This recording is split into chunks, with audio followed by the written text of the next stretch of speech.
Élu, votre présence ici n'est pas un hasard, c'est un combat spirituel. Quelque chose a été remué dans le monde de l'esprit. Et Dieu vous a amené ici pour entendre ceci, car ce qui s'en vient va même vous prendre par surprise. Écoutez-moi bien, Dieu est sur le point de vous embarrasser, mais pas de honte, de bénédiction que vous ne pourrez cacher. Vous avez enduré les chuchotements, les saisons de silence, les moments où les gens vous avaient déjà rayé de la carte, pensant que votre histoire était terminée. Mais le ciel a écrit dans le secret, et maintenant Dieu dit « Je suis sur le point de te récompenser en public. Je suis sur le point de rendre cela si indéniable que même tes ennemis en témoigneront. Les lieux mêmes où l'on s'est moqué de toi deviendront le terrain même où tu seras magnifié, non par ta propre force, mais par la main de Dieu. Mais écoutez attentivement, restez à votre poste, restez dans l'abandon, ne devancez pas Dieu, ne vous lassez pas, parce que ce qu'il est sur le point de déverser dépassera toutes vos attentes, ira au-delà de vos prières, au-delà de vos plans. Et quand cela arrivera, vous ne pourrez pas le contenir, vous ne pourrez même pas le cacher. Les mêmes bouches qui doutaient de vous déclareront « c'est l'œuvre du Seigneur ». Avant d'aller plus loin, aimez ce message si vous sentez le Saint-Esprit confirmer cette parole dans votre esprit. Abonnez-vous si vous savez que ceci vous était destiné. Laissez votre ville et l'heure dans les commentaires afin que nous puissions témoigner d'où le repos de Dieu se manifeste. Et à ceux qui donnent via le lien épinglé dans la section des commentaires ou la fonction Super Thanks, le ciel voit votre foi en action. Votre semence n'est pas un don, c'est une déclaration prophétique qui dit « Seigneur, je suis prêt pour mon abondance ». Et à cause de cela, attendez-vous à des portes ouvertes, des surprises divines et une faveur accélérée. Élu, Dieu est sur le point de vous embarrasser avec des bénédictions qui parleront plus fort que vos prières. Préparez-vous. Maintenant, allons plus en profondeur. Commençons par une vérité qui dérange. Certains de vos plus grands moments d'embarras étaient en fait la préparation pour vos plus grandes rencontres avec votre destinée.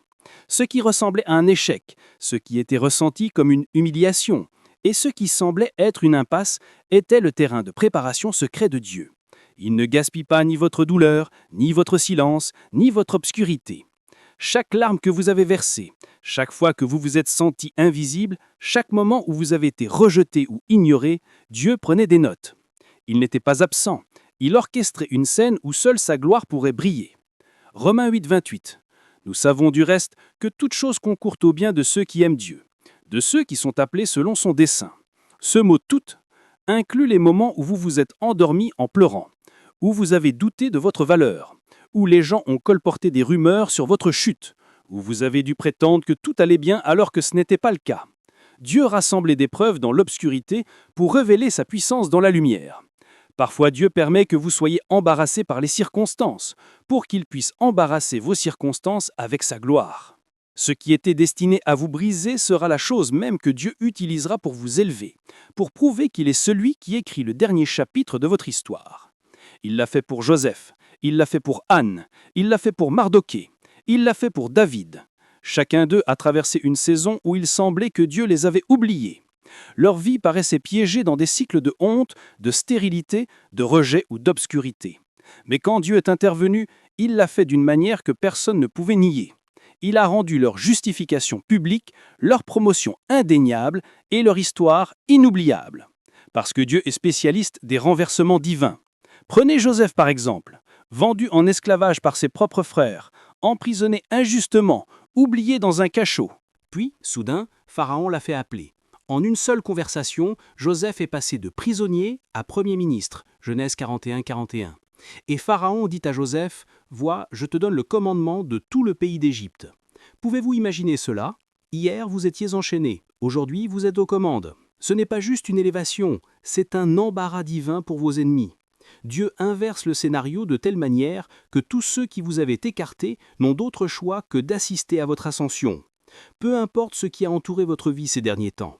Ce n'est pas la fin de votre histoire, c'est l'introduction à votre gloire. Chaque déception, chaque retard et chaque détour ont tissé une préparation divine. Le ciel orchestre un moment où votre vie parlera avec éloquence sans que vous ayez à dire un mot. Dieu prépare pour vous une bénédiction du genre « Comment est-ce arrivé ?» Il prépare une manifestation si spectaculaire, si indéniable, qu'elle bouleversera les attentes de tout votre entourage. Vos détracteurs, ils seront sans voix. Vos amis, ils seront choqués. Et vous Vous serez prosternés, le visage contre terre, émerveillés par ce que Dieu vient de faire. Psaume 126, 2. Alors notre bouche était remplie de cris de joie, et notre langue de chants d'allégresse. Alors on disait parmi les nations, l'Éternel a fait pour eux de grandes choses. Les mêmes personnes qui se sont moquées de votre saison d'attente, les mêmes personnes qui ont rejeté votre vision, les mêmes personnes qui ont supposé que vous étiez passé à côté du plan de Dieu, elles sont sur le point de voir Dieu défendre votre nom. Et quand elles le verront, elles ne pourront nier que la main du Seigneur était sur vous depuis le début. Dieu m'a dit d'insister sur ce point. Cette bénédiction ne sera pas privée. Oui, il est un Dieu qui voit dans le secret, mais il est aussi un Dieu qui récompense ouvertement. Ce que vous avez semé dans les larmes, à huis clos, ce que vous avez sacrifié dans des lieux cachés, ce que vous avez porté dans vos moments silencieux de combat, il est sur le point de le révéler sur la scène du monde. Matthieu 6,6. Ton Père qui voit dans le secret te le rendra. Vous avez prié en privé, vous avez jeûné en privé, vous avez enduré la trahison en silence, vous vous êtes accroché à la parole quand rien n'avait de sens. Maintenant, Dieu est sur le point de le rendre public. Il est sur le point de répondre d'une manière que vous ne pourrez cacher. Vous ne pourrez pas l'expliquer en disant simplement « j'ai juste travaillé dur ». Vous devrez dire « c'est l'œuvre du Seigneur ». Et tous ceux qui le verront le sauront. Ce n'était pas de la chance, ce n'était pas un hasard, c'était la main de Dieu vous marquant pour sa gloire. Si ce n'était qu'une percée ordinaire, cela n'aurait pas pris autant de temps. Mais parce que ce que Dieu s'apprête à faire est plus grand que vous l'imaginiez, cela nécessite une préparation. Il y a des dimensions de gloire qui exigent une certaine capacité, et Dieu a construit cette capacité en vous à travers chaque retard, chaque refus et chaque saison cachée. Vous avez été dans un processus qui ressemblait à une punition, mais c'était en réalité un affinage. Malachie 3.3. Il s'assiera, fondra et purifiera l'argent. Laissez-moi vous expliquer. Dieu a fait fondre les impuretés de votre caractère. Il a séparé le vrai du faux autour de vous. Il a brisé votre dépendance aux gens pour que votre confiance soit enracinée en lui seul. C'est pourquoi ça a été inconfortable. C'est pourquoi le poids a été douloureux. Mais c'est aussi pourquoi ce qui arrive est sur le point d'être incontenable. Parce que lorsque Dieu aura fini de vous affiner, vous serez capable de porter le poids de la bénédiction sans vous écrouler. Exemple biblique de bénédiction embarrassante. Anne, moquée pour sa stérilité par sa rivale Pénina, honteuse, humiliée, négligée. Mais elle a continué à se présenter au temple. Elle n'a pas riposté, elle a prié en retour. Elle a déversé son âme devant Dieu, confiante que celui qui avait fermé son sein serait aussi celui qui l'ouvrirait en son temps. Et quand Dieu a répondu, 1 Samuel 1.1, « Mon cœur se réjouit en l'Éternel, parce que je me réjouis de ton salut. » Elle n'a pas eu qu'un seul enfant, elle en a eu 5 autres après Samuel. Dieu n'a pas seulement répondu à sa prière, il a multiplié son miracle et a transformé son ridicule en réjouissance. Mardokhée, l'ennemi Haman ploma de le détruire. Il construisit une potence pour le pendre, une humiliation et une mort préméditée. Mais quand Dieu a renversé la situation, Mardokhée a été honoré publiquement. Esther 6.11. Haman prit donc le vêtement et le cheval. Il revêtit Mardokhée. Il le promena à cheval à travers la place de la ville. La même personne qui a tenté de le détruire a été forcée de l'honorer. Ceci est prophétique pour vous. Les mêmes mains qui ont tenté de vous enterrer seront utilisées pour vous élever.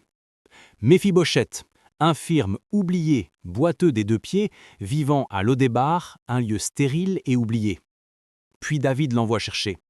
2 Samuel 9.7. Tu mangeras toujours le pain à ma table. D'oublier à favoriser, de rejeter à inviter royal, de l'obscurité à la table du roi pour toujours. Voilà à quoi ressemblera votre prochaine saison. Une faveur publique là où il y avait une honte privée. Ne vous attendez pas à un miracle juste assez. Attendez-vous à un mouvement de Dieu plus que suffisant. Il est trop intentionnel, trop stratégique et trop puissant pour simplement répondre au strict minimum de vos attentes. Quand Dieu agit, il le fait d'une manière qui réécrit les récits et établit de nouvelles normes. Éphésiens 3.20. Or, à celui qui peut faire, par la puissance qui agit en nous, infiniment au-delà de tout ce que nous demandons ou pensons. Laissez cela pénétrer votre esprit. Il ne va pas seulement répondre à votre prière, il va la dépasser. Pas seulement ce que vous avez demandé, mais même ce que vous avez pensé. Vous pensiez obtenir une promotion. Il prépare une plateforme. Vous pensiez obtenir une maison. Il vous donne les clés de terre. Vous pensiez qu'une porte s'ouvrirait. Il est sur le point d'ouvrir de grands portails. Car lorsque Dieu bénit, Il ne bénit pas seulement pour satisfaire, il bénit pour vous positionner stratégiquement pour une plus grande influence, un plus grand impact et une plus grande gloire. La bénédiction arrive, mais vous devez être bien positionné. Dieu ne verse pas d'huile sur des autels vides. Il oint ceux qui restent plantés, prêts et alignés. Si vous voulez entrer dans la grandeur de ce qu'il s'apprête à libérer, voici comment rester dans la position divine.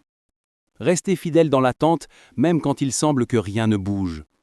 Ne quittez pas votre poste. Ne laissez pas la lassitude, la frustration ou l'impatience vous éloigner de ce que Dieu fait en coulisses. Votre constance dans le silence est le terreau où poussent les miracles soudains. Ésaïe 40, 31. Mais ceux qui se confient en l'Éternel renouvellent leur force. Gardez votre cœur pur. L'élévation expose tout ce qu'il y a à l'intérieur de vous. C'est pourquoi Dieu insiste sur la purification de votre cœur avant la bénédiction publique. Ne laissez pas l'amertume, l'envie, l'offense ou le non-pardon bloquer le flux de la faveur. Un cœur pollué contamine la bénédiction avant même qu'elle n'arrive. Proverbe 4, 23. Garde ton cœur plus que toute autre chose, car de lui viennent les sources de la vie. Gardez votre entourage. Tout le monde ne peut pas entrer dans cette prochaine saison avec vous. Dieu est sur le point de vous emmener quelque part de si grand, si audacieux, si sans précédent, que cela intimidera les gens à l'esprit étroit. Certaines relations devront être laissées derrière, non par arrogance, mais par souci d'alignement. Ne minimisez pas votre bénédiction pour mettre les autres à l'aise. Dieu ne vous a pas appelé à vous conformer, il vous a appelé à vous démarquer pour sa gloire. Un témoignage est sur le point d'éclater de votre vie, et il ne sera pas silencieux, il sera retentissant, il sera indéniable. Il fera taire les sceptiques et réveillera la foi de ceux qui vous ont vu souffrir en silence. Ce que Dieu s'apprête à faire amènera les gens à poser des questions, non seulement sur ce qui s'est passé, mais sur qui l'a rendu possible. Les gens diront « Attends, comment as-tu obtenu ce contrat? Comment as-tu acheté cette maison? Comment es-tu passé de la dépression à la danse? Comment Dieu t'a-t-il relevé après cette chute ?» Et votre seule réponse sera « Je ne sais pas comment, mais je sais qui. » Vous pointerez vers Jésus, car l'histoire que vous êtes sur le point de vivre n'aura aucun sens sans lui. La bénédiction sera si grande, si soudaine, si transformatrice, que la seule explication sera « c'est Dieu qui a fait ça ». Quand Dieu vous bénit de cette manière, ce n'est pas seulement pour vous, c'est pour l'amour de son nom. Ce qu'il s'apprête à faire dans votre vie est une publicité divine de sa puissance, de sa fidélité et de sa souveraineté. Les gens qui ne connaissent pas Dieu regarderont votre vie et diront « Il doit y avoir un Dieu ». Psaume 23, 3 « Il me conduit dans les sentiers de la justice, à cause de son nom ». Dieu est sur le point de faire une annonce à travers votre vie. Votre histoire sera le sermon. Votre témoignage sera l'appel à l'autel. Votre transformation sera la trompette. C'est pourquoi le combat était si intense. C'est pourquoi l'isolement était si profond. Car la taille de votre bénédiction n'est pas personnelle, elle est prophétique. Votre percée sera un panneau publicitaire pour le royaume de Dieu. La terre le verra, l'enfer le regrettera, et le ciel en recevra la gloire. Ésaïe 8, 18 « Voici, moi et les enfants que l'Éternel m'a donnés, nous sommes des signes et des présages. Vous êtes sur le point de devenir une merveille, vivante, respirante, marchante. Un témoignage que les gens pointeront du doigt en disant « Seul Dieu aurait pu faire ça ». Votre vie est sur le point de parler d'elle-même sans que vous ayez à dire un mot. Chaque porte fermée, chaque nom douloureux, chaque promesse retardée, tout cela préparait la scène pour ce moment où la plénitude de la puissance de Dieu sera évidente dans votre vie. Vous n'êtes pas oublié, vous n'êtes pas abandonné, vous n'êtes pas fini. Vous n'êtes seulement pas sur la liste, vous êtes le prochain sur la liste pour une bénédiction si indéniable qu'elle résonnera à travers les générations. Et quand elle viendra, souvenez-vous que ce n'est pas le moment de reculer, de jouer petit ou de minimiser ce que Dieu a fait. C'est le moment de vous tenir debout avec audace, de témoigner et de rendre à Dieu toute la gloire sans vous excuser. Ne vous excusez pas, ne vous rabaissez pas, ne vous cachez pas. Quand la bénédiction frappera, portez-la comme une bannière de la fidélité de Dieu. Déclarez ardemment C'est ici la journée que l'Éternel a faite. Qu'elle soit pour nous un sujet d'allégresse et de joie. Psaume 118, 24. Élus, marquez ce jour. Vous êtes sur le point d'être embarrassés par les bénédictions. Vous êtes sur le point d'être submergés par la bonté. Vous êtes sur le point d'être envahis par la gloire, et personne ne pourra le nier. Vous devenez la preuve que Dieu agit encore, restaure encore, et récompense encore les fidèles. Prions ensemble cette prière de foi, comme une seule famille. Père céleste, nous venons devant toi aujourd'hui, élevant nos cœurs avec admiration et révérence, car toi seul es digne de toute louange. Tu es l'ancien des jours, le créateur des cieux et de la terre. Nul n'est comme toi, Seigneur. Tu es le Dieu des miracles, le Dieu qui fait l'impossible, et le Dieu qui transforme la vie de tes enfants avec une faveur divine et une puissance inébranlable. Père, je te remercie d'avoir attiré chacun de nous ici aujourd'hui pour un pourpoint divin. Il n'y a pas de coïncidence dans ton royaume, pas d'accident dans tes plans. Tu as orchestré ce moment précis. Et je déclare au nom puissant de Jésus que les cieux sont ouverts sur chaque vie qui écoute en ce moment. Seigneur, je prononce une déclaration prophétique sur tes élus, ton peuple, tes fils et tes filles qui ont été cachés, blessés et humiliés en secret. Je déclare que leur temps d'attente est terminé. Je déclare que leur temps de silence a pris fin. Les chaînes de la honte, du rejet et du désespoir qui les retenaient sont maintenant brisées au nom de Jésus. La saison de l'obscurité est révolue et il est maintenant temps pour eux de briller. Seigneur, nous appelons à un embarras divin de bénédictions. Oui, tu m'as bien entendu, tu es sur le point de nous embarrasser avec des bénédictions si grandes, si puissantes, si indéniablement surnaturelles, que les cieux eux-mêmes en seront stupéfaits. Nous prophétisons que chaque bénédiction cachée que tu as préparée pour nous en secret sera maintenant révélée au grand jour. Des bénédictions qui feront taire les moqueurs, des bénédictions qui choqueront les détracteurs, et des bénédictions qui feront que chaque ennemi baissera la tête avec admiration et étonnement. Père, que les écluses des cieux soient ouvertes, et que ta faveur se déverse en abondance. Inonde-nous d'opportunités qui ne peuvent être contenues. Nous parlons de promotion là où il y avait des limites. Nous parlons de guérison là où il y avait la maladie. Nous parlons de restauration là où il y a eu des pertes. Nous parlons de miracles là où il y avait de la frustration. Que ta main de faveur agisse puissamment sur nous, Seigneur. Seigneur, nous savons que nous ne sommes pas la source de notre bénédiction, mais toi et toi seul. Nous n'avons rien dont nous vanter, si ce n'est ta bonté. Alors nous nous humilions devant toi, et nous te remercions pour les bénédictions qui arrivent, même quand on ne s'entend indigne. Nous levons nos mains en signe d'abandon, car nous savons que tu es sur le point de nous embarrasser de la meilleure façon possible. Père, bénis ceux qui s'abonnent, aiment et partagent ce message aujourd'hui. Que leur obéissance à répandre cette parole soit une semence qui produise une récolte d'abondance dans leur propre vie. Que ce message enflamme quelque chose de profond dans leur esprit, embrase leur cœur et éveille une nouvelle faim pour tes promesses. Que leur foi s'élève, sachant qu'ils sont le prochain sur la liste pour le genre de bénédiction qui ne peut être caché. Seigneur, nous sommes prêts pour l'effusion, nous sommes prêts pour le débordement, la même faveur qui a élevé Joseph de la fosse au palais, la même faveur qui a donné à Anne son enfant après des années de moquerie, la même faveur qui a honoré Mardochée quand l'ennemi a tenté de le détruire. Cette faveur est maintenant déversée sur nous. Dieu, fais-le encore, fais-le d'une manière qui pousse les gens à se demander « Comment ?» Que nos vies soient le témoignage que le Dieu d'Israël accomplit encore des miracles aujourd'hui. Que le monde voit que tu es un Dieu de renversement, un Dieu qui change le deuil en danse, qui transforme la perte en gain et qui transforme le rejet en restauration. Père, que les témoignages de tes élus s'élèvent comme un hymne à ta gloire. Que nos vies soient une déclaration retentissante au monde que toi et toi seul es digne de l'honneur. Que tes bénédictions dépassent tout ce que nous pourrions jamais demander, penser ou imaginer.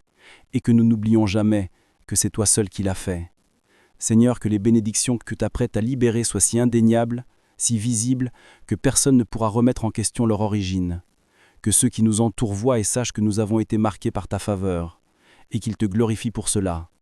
Nous déclarons que notre temps est venu. Nous déclarons que les bénédictions sont là. Nous déclarons que ta faveur est notre part, et nous ne la cacherons pas. Nous nous tiendrons dans la lumière de ta gloire et déclarerons « C'est l'œuvre du Seigneur ». Et c'est une merveille à nos yeux. Au nom puissant et sans égal de Jésus, nous prions Amen et Amen. Si ce message a touché votre cœur et que vous souhaitez soutenir notre mission de diffuser la parole de Dieu, il y a un lien épinglé dans les commentaires ci-dessous. Aucun don n'est trop petit. Votre générosité, même un simple centime, peut apporter espoir et joie dans la vie de quelqu'un. Merci de vous associer avec Dieu dans cette œuvre importante.